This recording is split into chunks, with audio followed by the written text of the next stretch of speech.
Hello students, welcome to your own YouTube channel Study with Ehsan and I am Ehsan Anwar again at your service with a new video. So let's start. Student thumbnail से clear है कि आज के इस video में हम लोग science के वीकली टेस्ट, जी हाँ, क्लास 9 साइंस के वीकली टेस्ट 1 को देखने जा रहे हैं और ये टेस्ट बिल्कुल आपके सेम पैटर्न पर है जो सीबीएसई ने इशूड किया है आपके फाइनल एग्जाम के लिए। जी हाँ, आप देख सकते हैं maximum marks 80 and time allowed is 3 hours. कुछ जनरल इंस्ट्रक्शंस हैं और बिल्कुल वैसे ही क्वेश्चन सेम पैटर्न पर जो आपको आपके अपने फाइनल एग्जाम में फेस करने हैं। तो चलिए ज़्यादा वक्त आपका ना लेते हुए जल्दी आपको मैं इंस्ट्रक्शन बता दूं और फिर सारे क्वेश्चंस को समझा दूं ताकि आप उन्हें सॉल्व कर लें और एग्ज़ाम के पहले आप कॉन्फिडेंट हो लें और आप अपना प्रिपरेशन सेटिस्फैक्ट्री कर लें ताकि आप अच्छे मार्क्स से कामयाब हो सकें।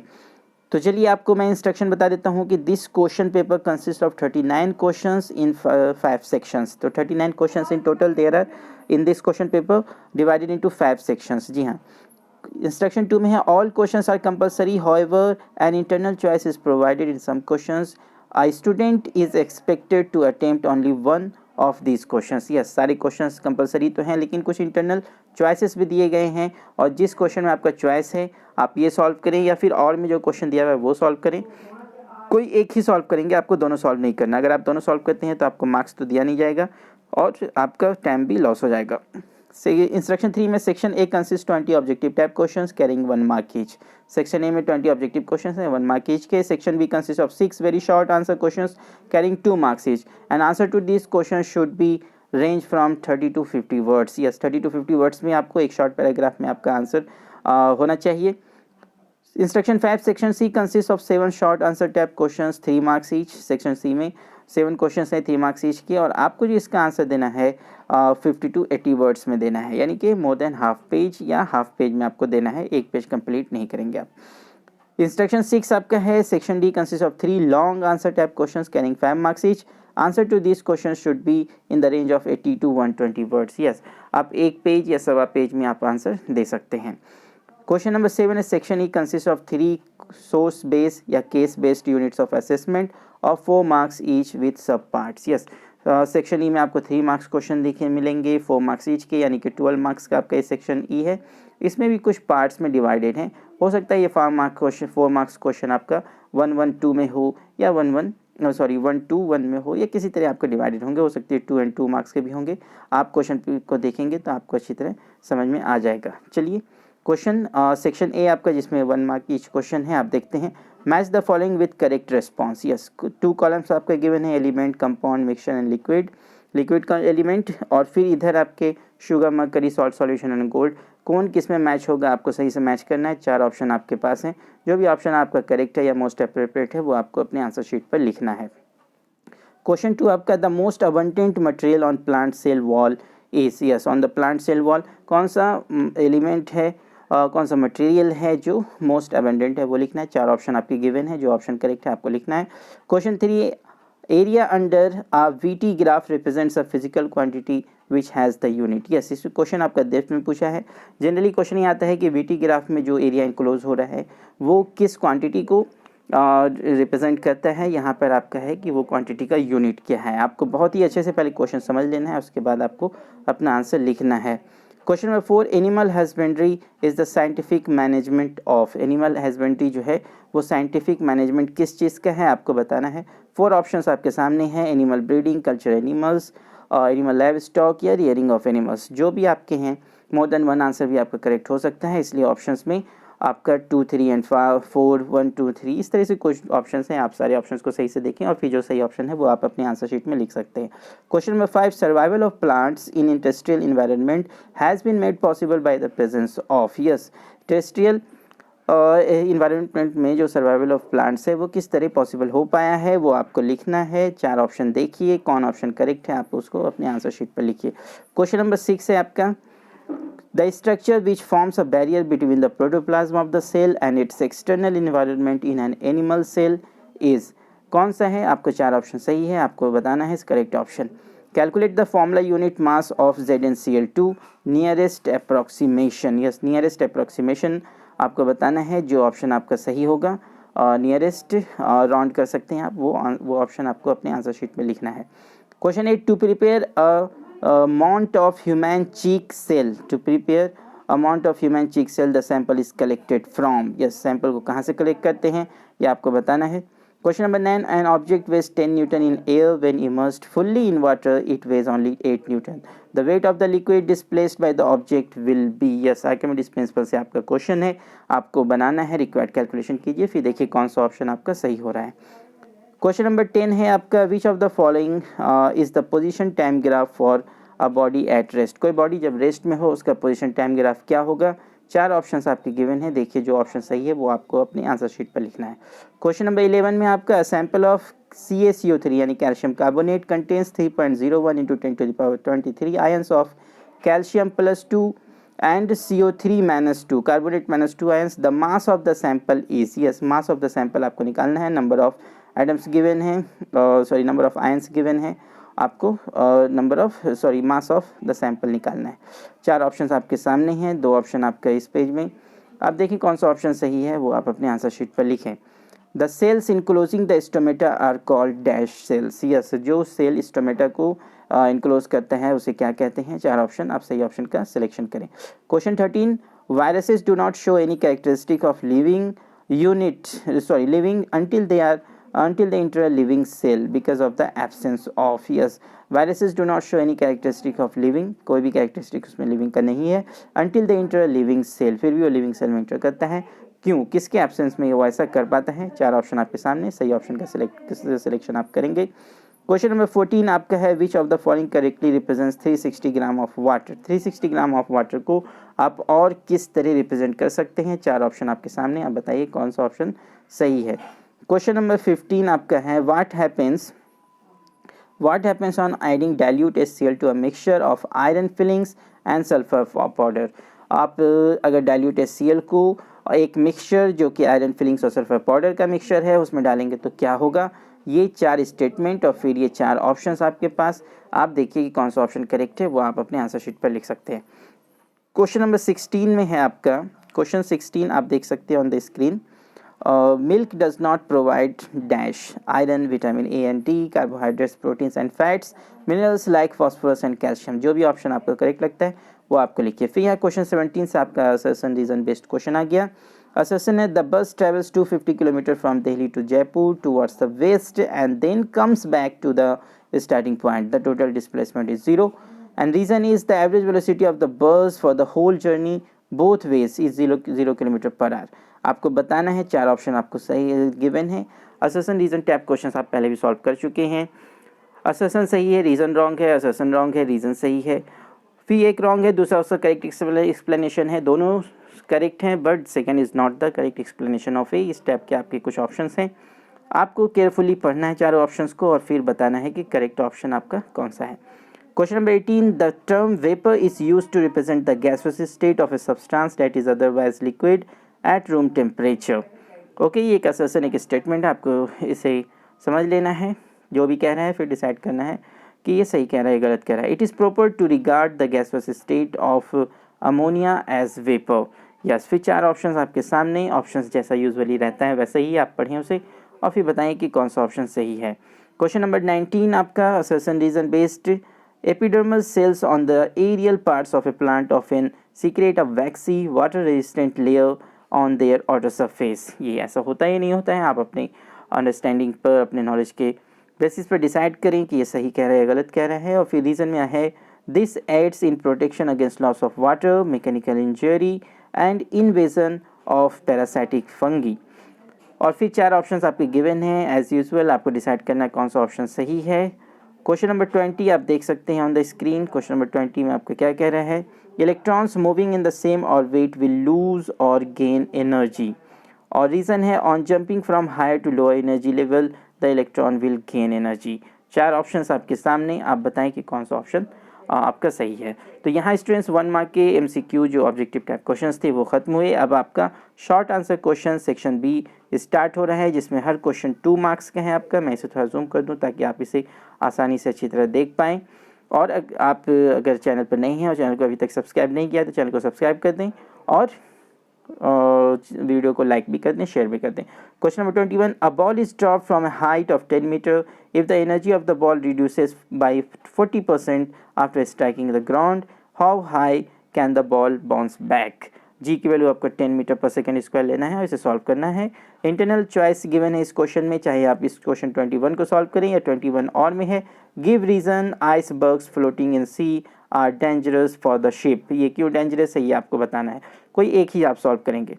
क्वेश्चन 22 है, how will you demonstrate that air contains water vapour. कैसे आप शो करेंगे, कैसे डेमोन्स्ट्रेट करेंगे कि air contains water vapour. Question 23, a wave is moving in air with a velocity of 340 meter per second. Calculate the wavelength if its frequency is 512 hertz.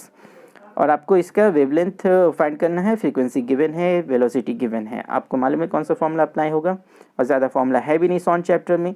I hope कि आप सब इस क्वेश्चन को बना पाएंगे। Question 24, what are the characteristics of a particles of matter. Yes, ये भी important question है, बेसिक क्वेश्चन है, आपको आंसर देना है। क्वेश्चन 25 आप देख सकते हैं on the screen. An object of mass 1 kg traveling in a straight line with a velocity of 10 meter per second collides with and sticks to a stationary wooden block of mass 5 kg. Then they both move off together in the same straight line. Calculate the total momentum just before the impact and just after impact. Also calculate the velocity of the combined object. Yes. तो ये आपको solve करना है और इसमें एक internal choice भी है और में विच of the following has more inertia. और आपके तीन सिचुएशंस, तीन बॉडी के अलग अलग सिचुएशंस गिवन है, आपको बताना है किसका इनर्शिया ज़्यादा है। अ rubber ball and a stone of the same size, इसमें इन दोनों में किसका ज़्यादा होगा। अ बाइसाइकिल एंड अ ट्रेन, किसका इनर्शिया ज़्यादा होगा। अ 5 rupee coin and a 1 rupee coin, किसका इनर्शिया ज़्यादा होगा, ये आपको बताना है। क्वेश्चन नंबर 26 स्टूडेंट्स आप देख सकते हैं। Question 26, the relative mass of copper is 63.5 U. It exists as two isotopes which are copper 2963 and copper 2965. Calculate the percentage of each present in it. आपको इसका एवरेज एटॉमिक मास निकालना है, calculate the percentage निकालना है आपको। और average atomic mass आपका 63.5 given है, 2 स्पेसीज है और कितना कितना परसेंट है आपको निकालना है। ये एनसीईआरटी का क्वेश्चन है और ऐसे क्वेश्चंस आते भी हैं, आप सबने इसे सॉल्व किया होगा, तो आई होप कि आप इसे यहाँ भी कर पाएंगे। तो ये क्वेश्चन 2 मार्क्स के क्वेश्चन यहाँ खत्म हुए। अब सेक्शन सी जिसमें सारे क्वेश्चन 3 मार्क्स के हैं, आपको ये बनाना है। 2 children are at opposite ends of a aluminium rod, one strikes the end of the rod with a stone, find the ratio of times taken by sound wave in air and in aluminium to reach the second child. Yes, बहुत अच्छा question है, आपको इस question को solve करना है। Question 28, in the following table the mass number and the atomic number of certain elements are given. कुछ elements हैं जिनके मास नंबर और एटॉमिक नंबर आपका गिवन है। अब हमें क्या करना है, आप देख सकते हैं elements A B C D E और फिर मास नंबर भी सबका गिवन है और फिर एटॉमिक नंबर भी सबका गिवन है। आपको क्या करना है, select a pair of isobars from the above table. Yes, isobars को आपको सेलेक्ट करना है, जिसके लिए आपको मालूम होना चाहिए कि आइसोबार्स होता क्या है। तो आई होप कि आप सबको मालूम होगा कि आइसोबार्स क्या है, आप इसे सॉल्व करें। और अगर आपको अनफॉर्चुनेटली नहीं मालूम है आइसोबार्स क्या है तो आप ये क्वेश्चन को स्किप कर दें, बाद में फिर देखें कि आइसोबार्स होता क्या है और उसके बाद आप इस क्वेश्चन को बना पाएंगे। लेकिन एक दफ़ा आप जब क्वेश्चन बनाना शुरू कर दिया है तो आप फिर कोई बुक या टेक्स्ट बुक नहीं देखेंगे, किसी भी सोर्स से कोई हेल्प आप नहीं लेंगे, तभी आप ऑनेस्टली खुद को एसेस कर पाएंगे कि आप कितने पानी में हैं और कितनी तैयारी आपकी है। इसका सेकेंड पार्ट आप देखिए, what would be the valency of element C listed in the above table. जो आपका सी एलिमेंट है इसका आपको क्या निकालना है, वैलेंसी निकालना है। चलिए फिर अब पार्ट 3 में आपका क्या गिवन है, पार्ट 3 में है विच of the 2 sub atomic particles are equal in number in a neutral atom. कौन सा सब एटॉमिक पार्टिकल्स जो होता है, कौन से 2 सब एटॉमिक पार्टिकल्स होते हैं जो न्यूट्रल एटम में सेम होते हैं, ये आपको बताना है। Question 29, state which of the following situations are possible and give an example for each of these. कौन सा सिचुएशन पॉसिबल है और आपको एग्जांपल भी देना है। अगर कोई पॉसिबल है तो कैसे आपको एग्जांपल देकर अपने आंसर को सही सही से एक्सप्लेन करना है। आपका पार्ट ये है, an object moving with a constant acceleration but with zero velocity. क्या ये पॉसिबल है, आपको बताना है और with examples. An object moving in a certain direction with an acceleration in the perpendicular direction. किसी डायरेक्शन में ऑब्जेक्ट मूव कर रहा है लेकिन उसका एक्सेलरेशन जो है वो परपेंडिकुलर डायरेक्शन में है, उसके मोशन के परपेंडिकुलर डायरेक्शन में है, ये पॉसिबल है या नहीं आपको बताना है। एक इंटरनल चॉइस इस क्वेश्चन में आपको चाहिए 29 आप सॉल्व करें, और या नहीं तो फिर आप ये जो और में क्वेश्चन गिवन है इसको सॉल्व करें। A stone is thrown in a vertically upward direction with the velocity of 5 metre per second if the acceleration of the stone during its motion is 10 metre per second square in the downward direction. What will be the height attained by stone and how much time will it take to reach there? ठीक है, आपको बताना है इसको कितना time लगेगा और क्या हाइट वो जाएगा, मैक्सिमम हाइट आपको ये बताना है। क्वेश्चन नंबर 39 आप देख सकते हैं, an automobile engine propels a 1000 kg car A along a level road at a speed of 26 km per hour. Find the power if the opposing frictional force is 100 Newton. Now suppose after traveling a distance of 200 meters, this car collides with another stationary car B of same mass and comes to rest. Let its engine also stop at the same time. Now car B starts moving on the same level road without getting its engine started. Find the speed of the car B just after the collision. Yes, just after the collision आपको क्या निकालना है? Find the speed of the car B. तो ये आप question बनाएं, किस तरह बनाएंगे आप अपने नॉलेज और आपने जो स्टडी किया है उसके बेसिस पे ये बनाएं। आई होप कि आप सब इस क्वेश्चन को बना पाएंगे, कोई ज़्यादा मुश्किल क्वेश्चन नहीं है, अच्छे क्वेश्चंस हैं और सब आपके बिल्कुल सेम पैटर्न पे है जैसा कि सीबीएसई ने आपका इस बार फिक्स किया है। Question 81, the motion of a body of mass 5 kg is shown in the velocity time graph. Yes, ये वेलोसिटी टाइम ग्राफ आपका गिवन है, 5 kg का बॉडी है, उसका वेलोसिटी टाइम ग्राफ है। हमें क्या करना है? Find from the graph. Graph से हमें क्या पता करना है?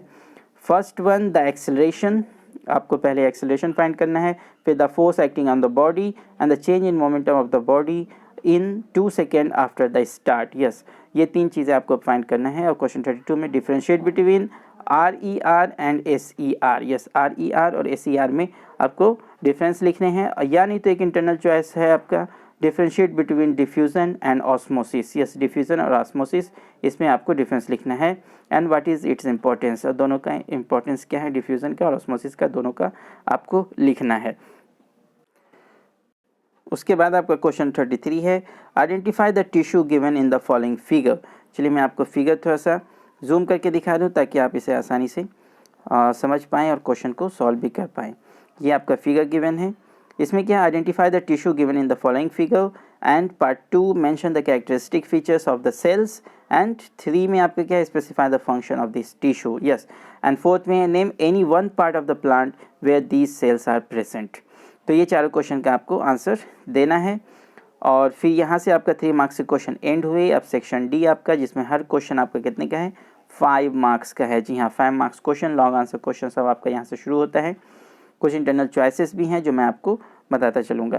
Question 34, I stone is allowed to fall from the top of a tower 100 metres high, at the same time another stone is projected vertically upwards from the ground with a velocity of 25 meter per second.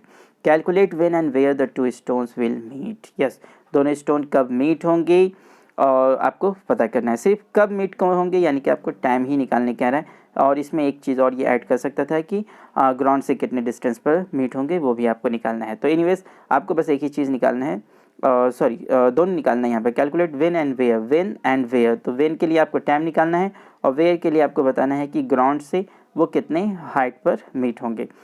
और इसमें एक और लगा हुआ है, internal choice है, define acceleration due to gravity and derive an expression for acceleration due to gravity in terms of mass of the earth m and the universal gravitational constant g।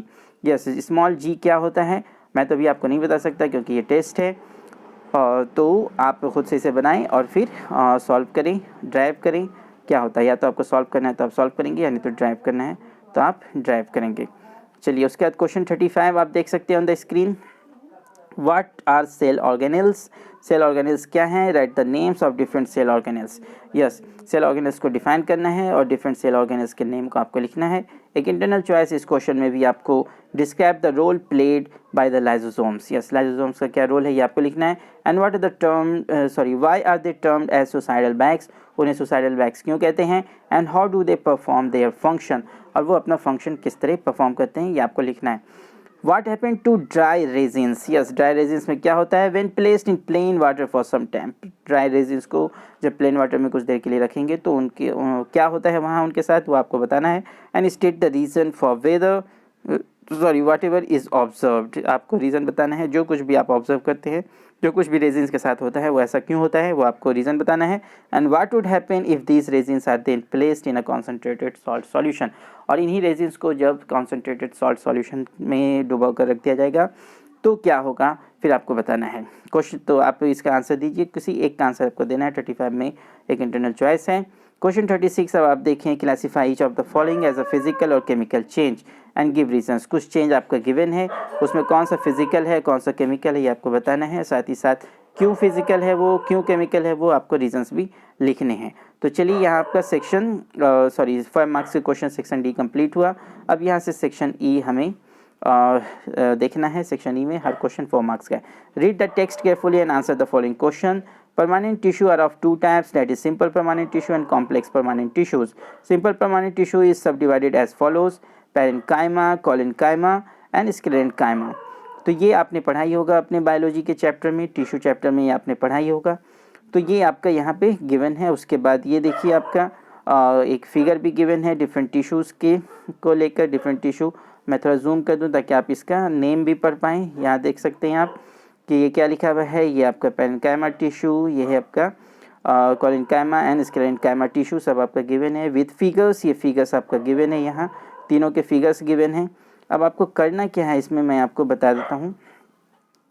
आपका question है यहाँ, in which of the simple plant tissue deposition of lignin is found. Yes, deposition of lignin is found and also describe lignin. आपको lignin को describe भी करना है और किस में डिपोजिशन ऑफ लिग्निन होता है वो आपको बताना है। फिर क्वेश्चन पार्ट 2 में है, why is cork impervious to gases and water. तो why is cork impervious to gases and water. ये कॉर्क जो है वो गैसेस और वाटर में इम्परवियस क्यों है वो आपको बताना है। और एक इंटरनल चॉइस भी है, which type of tissue is present in the cortex of the root and veins of the leaves. ये आपको बताना है। चाहे आप ये ऊपर वाला पार्ट 1 पार्ट 2 सॉल्व करें और या नहीं तो फिर और में आपको ये इसका आंसर दे देना है।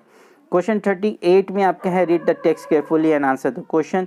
ये आपका टेक्स्ट है, आप इसे सही से पढ़ें और फिर जो भी क्वेश्चन आपका यहाँ पे फॉलोड है उसका आंसर आपको देना है। आप वीडियो के यहाँ पे पॉज कर सकते हैं और फिर आप उसका आंसर दे सकते हैं। ये फिगर भी आपका गिवन है, आप इस फिगर को भी देखें, मे बी कि आप इससे कुछ इसका कुछ यूज़ कर पाएँ। And why bee keeping should be done in good, ये पेस्टरेज आपको बताना है। And does honey bee help in pollination and which types of flowers attracts the honey bee and mention the products obtained from honey bee. ये आपको बताना है। यानी तो एक इंटरनल चॉइस यहाँ भी आपका गिवन है, what is the best season two start bee hive. Yes, bee hive start करने का बेस्ट सीजन कौन है ये आपको बताना है। अब क्वेश्चन 39 आपका यहाँ पर है, आप यहाँ पर वीडियो पॉज करके आप इस पैराग्राफ को पढ़ सकते हैं। Read the text carefully and answer the questions. इस टेक्स्ट को आपको बहुत आसानी से अच्छी तरह से पढ़ना है और फिर जो भी क्वेश्चन यहाँ पे फॉलोड हैं आपको उसका आंसर देना है। मैं थोड़ा फिगर को जूम कर दूँ ताकि आप इसे देख पाएँ। ये देखिए एज यहाँ पे आपका क्या लिखा है, AG प्लस और प्लस CL माइनस और फिर AgCl आपका यहाँ पर ये रिएक्शन दिया हुआ है। और फिर आपको बताना है क्या है क्वेश्चन आपका, what mass of silver nitrate will react. मैं इसे थोड़ा एडजस्ट कर दूँ ऑन द स्क्रीन ताकि आप इसे पढ़ पाएँ कि what mass of silver nitrate will react with 5.85 gram of sodium chloride to produce 14.35 gram of silver chloride and 8.5 gram of sodium nitrate. ये आपको सॉल्व करना है। फिर calculate the number of oxygen items present in 1 gram of calcium carbonate. और फिर part 3 में है, calculate the mass of 0.5 mole of nitrogen gas. तो ये तीनों क्वेश्चन को आपको सॉल्व करना है। यानी तो एक और पार्ट में भी आपका एक इंटरनल चॉइस है, वो क्या है आप देखिए, calculate the number of molecules in 50 gram of NaCl। Yes, mole concept पे ये आपका क्वेश्चन बनेगा कि आपको क्या निकालना है, आपको निकालना है calculate the number of moles in 50 gram NaCl। Yes, 50 gram NaCl में आपको नंबर ऑफ मोल्स निकालना है। एटॉमिक मासेस गिवन है यहाँ पर, हो सकता था ना भी गिवन हो, आपको याद रखना है 1 to 20 तक। कैल्शियम का 40U, carbon 12U, oxygen 16, nitrogen 14, sodium 23, chlorine 35.5 और फिर एवोगाड्रो नंबर। ये Na आपका सोडियम नहीं है, ये एवोगाड्रो नंबर है, आप याद रखेंगे। तो एवोगाड्रो नंबर की वैल्यू भी आपके यहाँ पे गिवन है। तो आपको ये क्वेश्चंस को सॉल्व करने हैं, बहुत अच्छे क्वेश्चंस हैं, बिल्कुल ऑन द सेम पैटर्न। अगर आप इस तरह के 2-3 सेट आप सॉल्व कर लेते हैं और जो क्वेश्चन सॉल्व होता है वो आप करेंगे, जो नहीं होता है तो आफ्टर सबमिटिंग द टेस्ट आप फिर अपने टेक्स्ट बुक और नोटबुक्स जहाँ से भी आप हेल्प लें और फिर उस क्वेश्चन को फिर से सॉल्व करें। तो आप अगर दो सेट भी एग्ज़ाम हॉल में जाने से पहले अच्छी तरह बना लेते हैं तो आपका एग्ज़ाम आप श्योर रहिए बहुत ही अच्छा जाएगा, कोई क्वेश्चन आपसे छूटने वाला नहीं है। तो बहुत अच्छे मार्क्स से फिर आप कामयाब होंगे। तो चलिए स्टूडेंट्स, अब आप सारे क्वेश्चन को समझ चुके हैं। अब आप टाइमर लगा लें या फिर आप स्टार्टिंग टाइम नोट कर लें और क्वेश्चंस को बनाना सॉल्व करें। 3 आवर्स जो भी टाइम अलॉट है, बिल्कुल 3 आवर्स में आपको लिखना बंद कर देना है और आप अपना फिर देखेंगे कि आपने कितने क्वेश्चन को अच्छी तरह बना पाए। तो चलिए आज के इस वीडियो में बस इतना ही, फिर मिलेंगे नई वीडियो में नए क्वेश्चंस के साथ। तब तक के लिए थैंक यू।